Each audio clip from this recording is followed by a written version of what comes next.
RM Sotheby's is the world's largest collector car auction house by total sales. They are the preeminent market maker of high-quality collector cars and collections, regardless of size or complexity. By working in partnership with the Sotheby's team and its network of 80 offices in 40 countries, RM Sotheby's has established the largest client network of any collector car auction house in the world. Join the RM Sotheby's family by connecting with one of their car specialists at rmsotheby's.com or contact me directly at gstanley@rmsotheby's.com. LLC TLC is here to save you money on all of your vehicle purchases. LLC TLC will permanently register your classic cars in Montana to avoid any annual renewal fees. As your registered agent, they will handle everything for you so you never have to step foot in Montana. And as a listener of this podcast, LLC TLC is offering 30% off your entire package. Simply go to llctlc.com/classic or mention this podcast when you contact LLC TLC directly. All right, welcome to the Collector Car Podcast. This week is something a little bit different. I'm talking watches and cars. And for this particular episode, I'd like to welcome Vincent Brasesco. How you doing, buddy? Doing great, Greg. Good to see you again. Good to see you. Yeah, we've actually worked more recently than we ever have in our life, just with the, Miami, the GTO sale. We met down in Dallas to present a local car event, I guess you'd say. And it's been nice getting to know you. And while we were down there, you talked about watches and a relationship to automobiles. And I just thought you were so knowledgeable. And it was such a great presentation you had. I thought, I got to have this guy on the podcast. So thank you for being on the Collector Car Podcast. Oh, it's such an honor to be on it. And I don't know if I'll be half as interesting as Jay Leno was, but I'll try. You're already there. So speaking of which, why don't you tell us a little bit about your background, your expertise with watches? You work for Sotheby's in the luxury division. Just kind of an overview of your expertise and kind of how we ended up on this call today. Yeah, so it's a little odd, right? Because there's no university for what you and I do, right? You can't go to school to learn about cars or watches, although you can for art. Art's definitely got its fair share of degrees and programs. I've been a lifelong collector of watches. I started when I was 15. Wow. And that was really born out of a love of mechanical things. It's what kid does not love gears and cogs and what are all these little spinning widgets doing? And a friend of mine back when I was 15, whose name is also Greg, who ironically also now works in watches, kind of got me going down this vintage watch rabbit hole. And I collected all through high school and college. And keep in mind, vintage watches were much, much, much cheaper back then than they are today. And collected through my first job and sort of career on Wall Street, and then ended up working through a series of weird life occurrences, working for a vintage watch retailer. We were one of the first e-commerce players in watches called Analog Shift. And that sort of started my career professionally in the watch industry. From there, stayed and grew with that company, ultimately led and managed the sale of that business to Watches of Switzerland Group. Was at Watches of Switzerland Group for a little bit, then was at Watchinista, which is a media outlet, if you will, journalism, working with brands as an agency. We did a lot of work directly for the brands doing ad concepts and campaign concepts, which was really fun. And then I ended up at Sotheby's, when Josh Pullen one day gave me a call. Okay. Well, that's really cool. Now, how long have you been at Sotheby's? About a year and a half. Okay. Now, there is a Ferrari GTO diecast model behind you, and I know you have a history with cars, and you're also very knowledgeable with cars. So what is that all about? That was born out of something from my dad. My dad is a hardcore gearhead. He raced growing up. We used to go watch him in SCCA races. He instructed. We always had a race car in the garage. Growing up, much to the chagrin of my mother.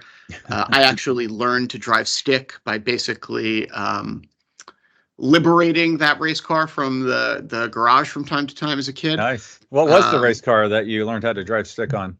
this is an E36 M3 that I guess technically turned into a Dynan S2.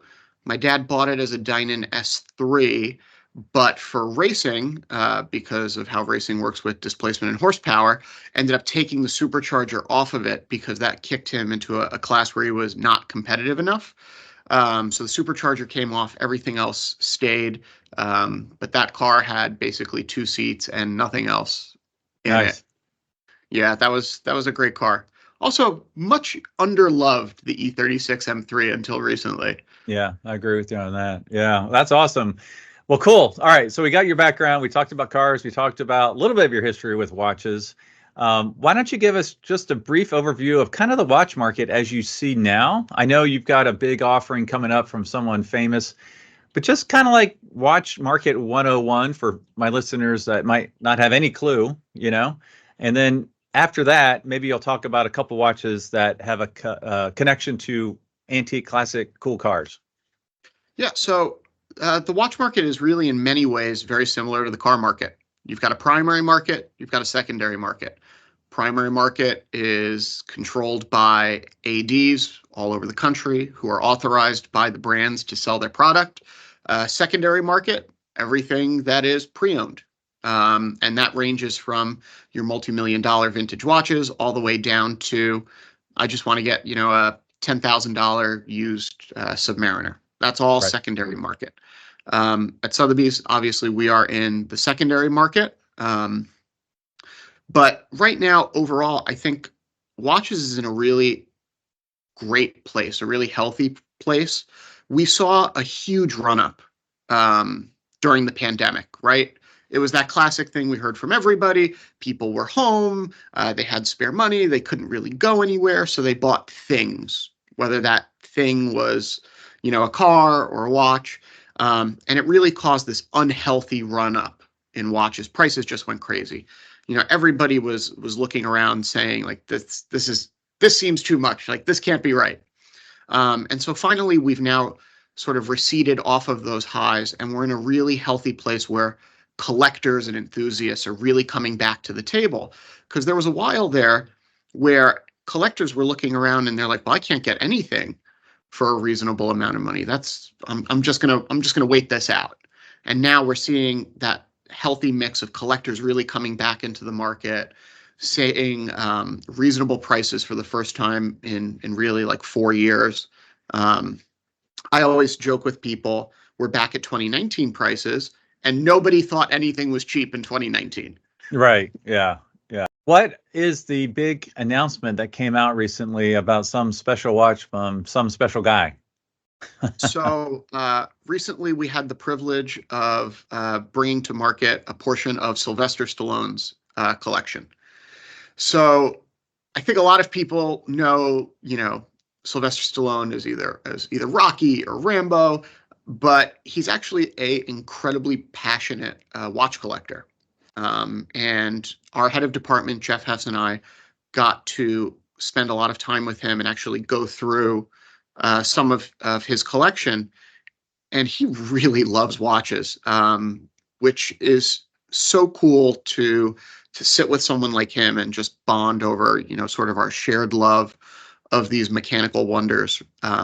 But we're bringing a portion of his watches, 11 of them, to market, and the sort of undisputed heavyweight champion of that collection is a Patek Philippe Grandmaster Chime, which is pretty much the world's most complicated wristwatch. It's an incredible feat of engineering. It was released by Patek Philippe in honor of their 175th anniversary. It's a double-sided, so it has two dials on it. It actually has this unique patented rotating case. Mm. Every complication you could possibly imagine, from split seconds, minute repeating, chronograph, it's all in there. It's a really incredible piece of horological history. So do you need like a PhD to set it? Yeah, pretty much. I don't want to exaggerate. The leather-bound instruction book is of considerable heft, The owner's manual and operation guide is quite extensive on this Wow. piece, and it also has very helpful photo illustrations so that you can actually see how you are supposed to be operating this watch. It's really just incredible. The presentation is unlike anything I've ever seen. Huge wooden box. His name is engraved on a plaque on the front of it. All inlaid and engraved 18 karat white gold decoration inside of the box. It comes with matching cufflinks, matching cufflinks, a beautiful precious metal key to open the box. Then there's in custom fitted Patek Philippe pouches, leather pouches, the iPad instruction manual, a international converter so that you can use different outlet plugs around the world. It's really Wow. unlike anything I've ever seen. Wow. That's incredible. Now, what's the estimate on it and when does it come up for sale? The estimate is 2.5 to $5 million, and it is going to be offered on June 5th in New York in a live sale. It's New York Important Watches. And again, with 10 other watches from his collection, including the Expendables 2 watch that he wore, his Panerai Oh, Bronzo, which is okay. really cool. What kind of watch is that he wore? So that's we call it a Bronzo. It's a Panerai with a dark green dial and an all bronze case. And what's really unique about those watches is because they're made of bronze, they age and patina uniquely. And he wore this watch as he says, above water, underwater, in the mud, in the air. So this watch has a lot of character to it for a screen worn timepiece, which is really cool. That's cool. I have to take a look at that. That sounds very fascinating.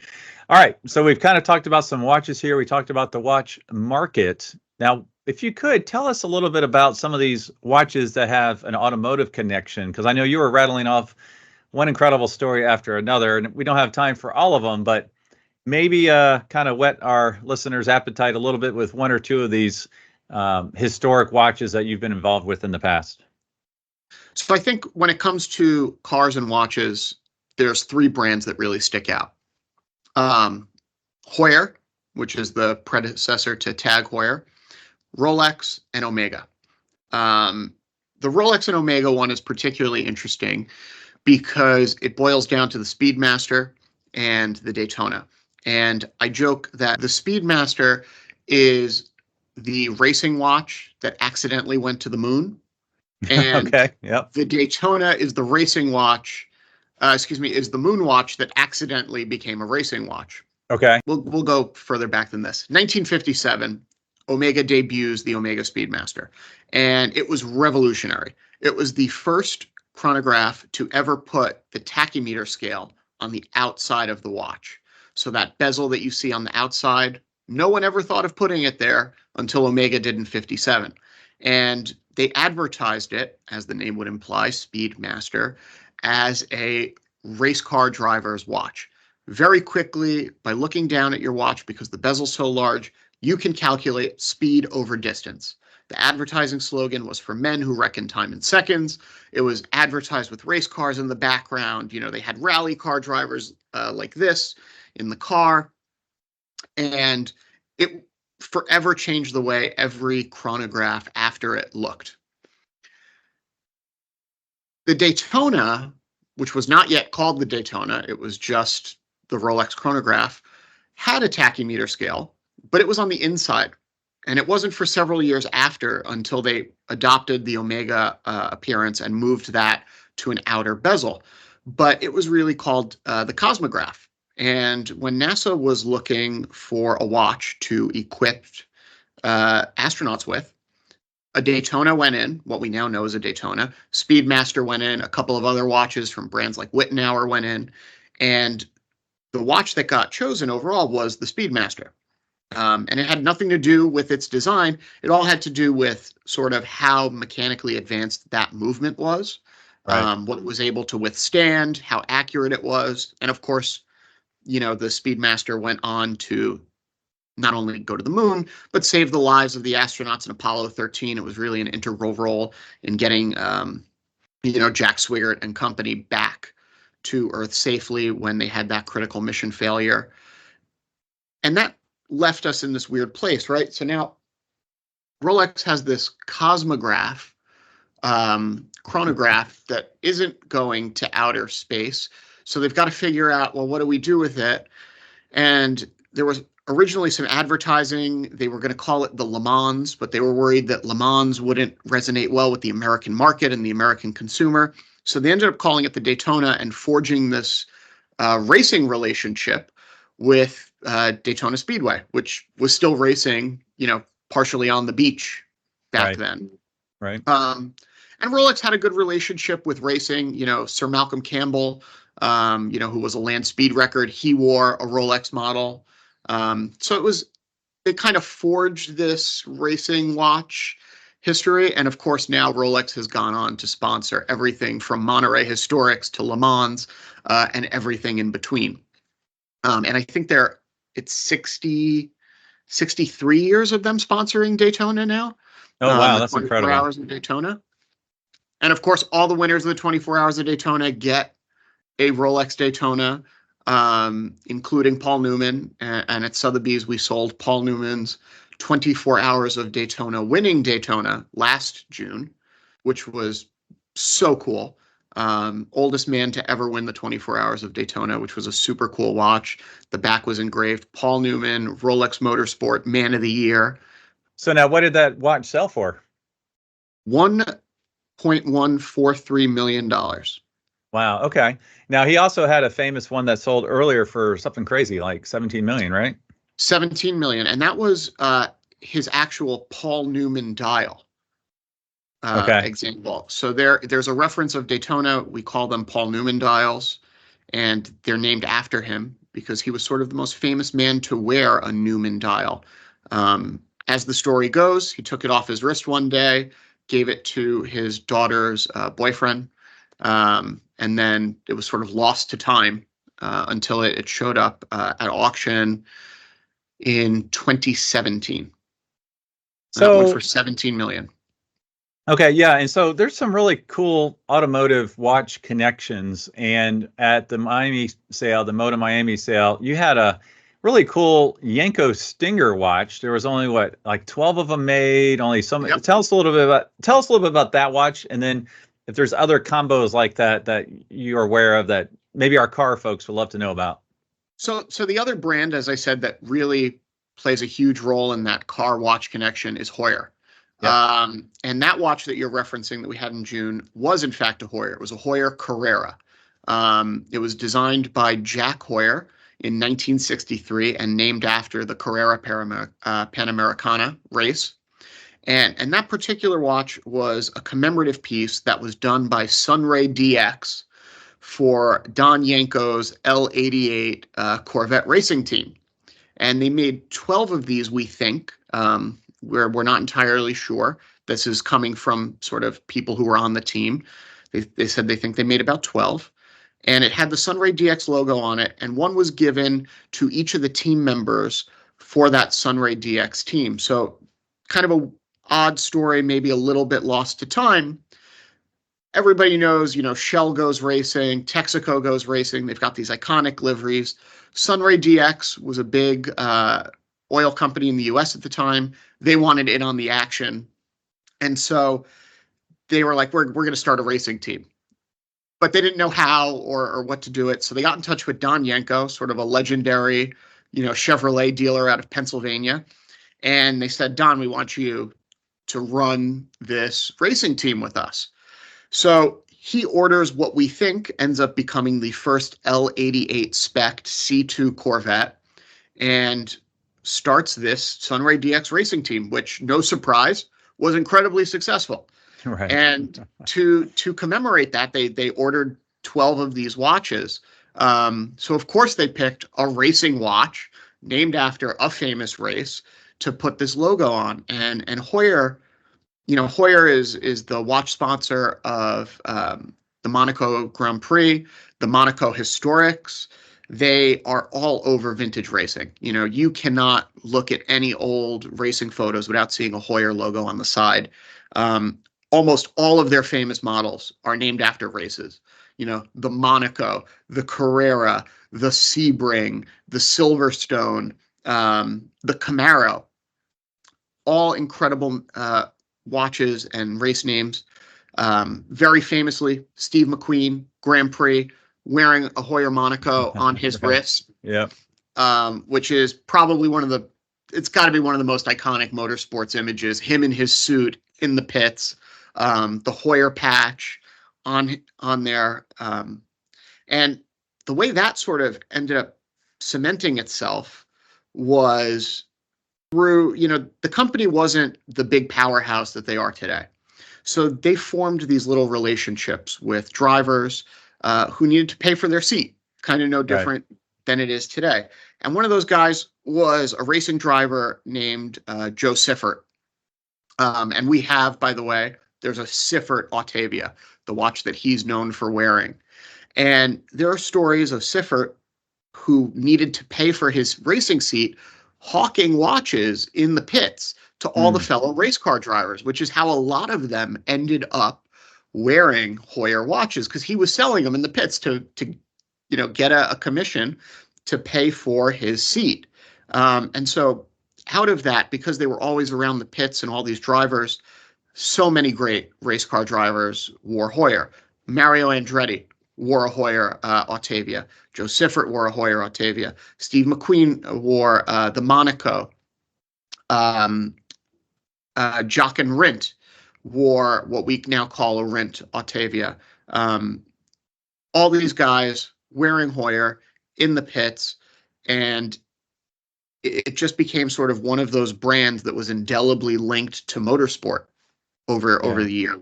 Famously, they did a big collaboration with Viceroy, the cigarette company, where with the Viceroy F1 car in the background, if you basically clipped out this ad and a couple of boxes of Viceroy cigarettes and sent in all of this to the Heuer Watch Company, you could get, a $200 chronograph for $50.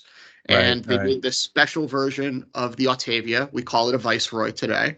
And it has those red and white and black colors in it, just like the car did, just like the cigarette boxes. And again, through all of these just sort of partnerships and constantly being around, that's one of those companies that just really forged a deep bond in motorsport that lasts to this day. Yeah, and it's really interesting because there are a lot of car specific watches. So let me give you some examples. Like Porsche Design, they make watches. Obviously, you can buy your GT3 and you get a watch with it that has the VIN number of the car. And What do then you pay for also that watch? you pay for that watch, That's right? a Yeah. $15,000 option, sir. Yeah, yeah. And then I know like Breitling came out, which I didn't totally understand. They came out with a series of car themed watches. The one I liked a lot was the Mustang 65 or 66. Mustang goes ivy green. I had an ivy green Mustang, but they're like $8,000. And I'm like, I don't know many Mustang guys that are willing to put down $8,000 on a watch that has a car on it. And also they had a Thunderbird. I thought that was a weird combination there. But what is one of your favorite kind of partnerships like that in the watch world that you feel like, you know what, I think this really kind of hit, maybe something you can buy today, even? Something you can buy today. I didn't mean to stump you. No, it's kind of cheating, but because it's not a car, but Rolex for the 100th anniversary of Le Mans came out with the Le Mans Daytona. That's what Hmm. we call it. It's a limited edition. They only made it for 1 year. There's now a new version of it. And that, I mean, granted, no, you can't go buy one, but that's the watch that I personally would love to own. And it's really a throwback. So they did a couple of interesting things with that watch that are really fascinating. Instead of a 12-hour counter, it's got a 24-hour counter, so you can time the race on it. Oh, okay. They made a Yeah. special movement for it. On the tacky scale on the outside, the 100 is in red for 100 years of Le Mans.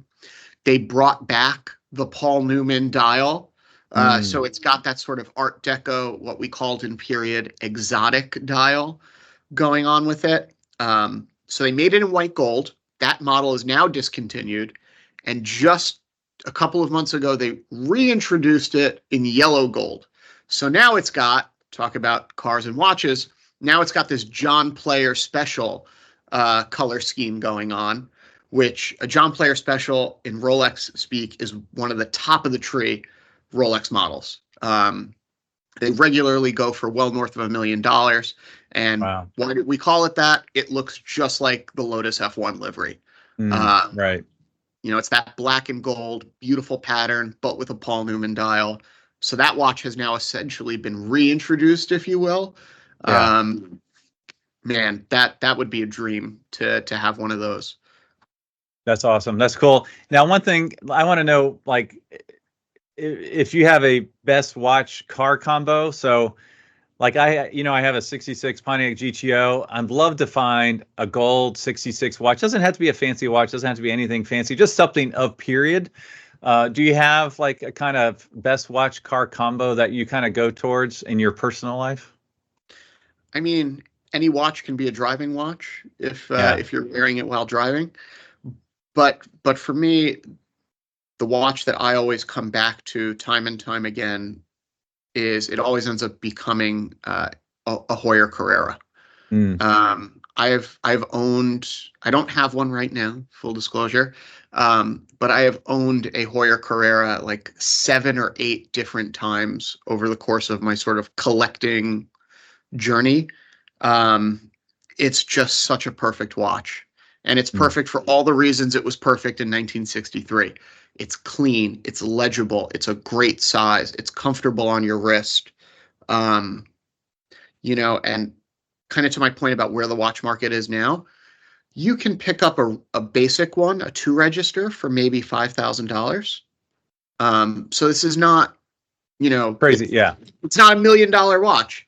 For $5,000, this is an incredible piece of sort of legitimate motorsports history. Now, there's more expensive versions. There's a lot of different types of Carreras that were made over the years. You can get a Panda, a reverse Panda, what we call the SN or the NST versions of the Carrera. They made them with decimal dials, so that you could measure sort of time as a fraction for scientists. They Mm. made tachymeter versions. There's a lot of different ones out there, but you can buy a silver 2 register Carrera, which is an objectively great looking watch for $5,000. And that to me feels like a great watch that could go with any car guy. That's awesome. All right. My last question has to be a car question.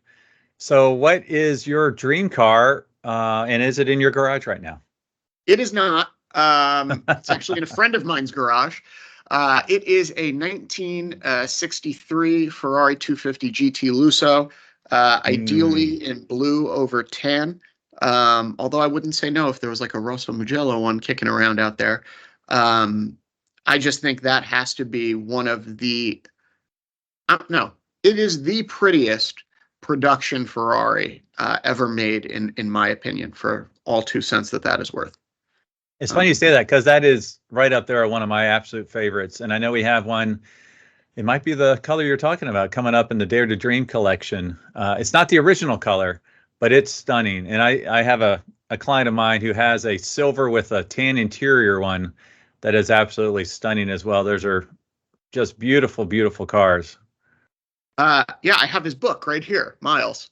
Oh, For there you this go. was so I think it's actually in here, but yeah, I know that's coming up in Dare to Dream. That car is just stunning. No radio, your tack and your speedo dominate your center stack. It's just one of the prettiest cars of all time. Although I am strangely drawn to pre-war cars. Can't explain it. It's the mechanical aspect of it. That's what it is. I mean, I love all those pre-war designs. Everything was coach built. It was is really as custom as the person who ordered it. And just like these watches represent a specific moment in time, so do those cars. You know, Yeah. it's a moment in time that'll probably never be again. And I also love things that are built for such weirdly specific purposes. Right. Right. Like, what do you need a Sedanica DeVille for? But they created that, right? Right. That's like we have a watch, great watch. Longines made it. It's a dive watch with a flyback chronograph function. Why do you need a flyback chrono underwater? Like, I don't even know what a flyback chrono is. What is a flyback chrono? so a flyback chronograph is a watch where you don't need to. You can basically just hit reset and it goes back to 12 and Okay. keeps ticking. So the idea is that it reduces the amount of time needed to restart the chronograph so that it's increasingly accurate. So Okay. you don't have to hit start, stop, reset. Just start, reset. It flies back to 12 and keeps ticking again. But they made split seconds chronographs for racing, so you could time multiple laps at the same time. Okay. So you Why do you could. need that underwater? Maybe You submarine don't. racing? Submarine racing. That's what it is. You don't need it underwater. But again, I call them watches that answer a question no one asked. Sure. Yeah. Yeah. It's much Um, like this podcast. I'm just kidding. well, you're asking the questions, so we're answering them. Yeah. Okay. All right. Well, I hope to have this out before Stallone's collection sells. So, what would be the best way for my listeners to check it out? So the full cataloging will be online at sotheby's.com. And you can see it there. Again, it's New York Important Watches. The sale number, if you want to search it, is N11527.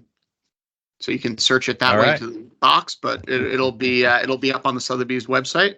And again, the sale will be live in New York on June 5th. So if anybody is in New York and wants to come by, all Sotheby's auctions, I don't know if anyone knows this, all Sotheby's auctions are open to the public and free of charge. So Nice. please do come. We'd also love for you to register, which can be done online or in person. But please come see our auctions and our exhibitions. That's awesome. Now, one other thing about Sylvester Stallone is he is a big car guy. Did you see any cool cars while you were visiting? I did not. Although he did mention a particular Cadillac that he had. We spoke about it briefly. It was a large Cadillac convertible. I'm not super well versed in 50s Cadillac. I think maybe it was a 57 or a 58. It's funny because he was at Cavallino. He shows up there every year for like 2 seconds. Like, I guess he lives somewhere on the property or something. But I had my, my podcast business card, ready to go. Hey, love to have Sylvester Stallone on the podcast. And he has his family as kind of like a walking wall. And so they were very polite. They were very nice. It was just, no, thank you. I'm like, oh, okay. But he goes there and he checks it out, and he walks around, checks out the cool Ferraris at Cavallino for, I don't know, 15, 20 minutes. It's cool to see him walking around though, because he definitely is a car guy. He likes the Ferraris. I know that. Well, who doesn't love a Ferrari, right? Right, for sure. It's hard not to. It's a brand totally based on emotion. Right. Yeah. Because God knows they haven't won Formula One in a while. Bazinga. All right. Thanks, Vincent, so much for being on the Collector Car podcast. I appreciate your time. All right. Talk to you soon, Greg.